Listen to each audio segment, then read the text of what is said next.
Hey guys, good morning. It looks like we were right about TLRY.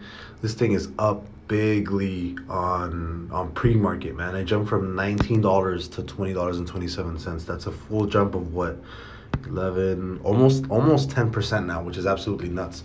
I actually set a limit order or a limit buy of 300 shares for 1991, and I think I'm gonna have to redo it because it just keeps going. So I think I'm probably going to have to wait till 6 o'clock and then actually put in my shares at whatever the market price is. I mean, even from here um, to recent highs, we would still see like a 3x. So I'm probably gonna buy shares. I'll buy maybe one call, but I would recommend, if you guys were gonna do this, I probably would say February, like around this level, more January, February. I'd say maybe 2 month out calls, to be honest.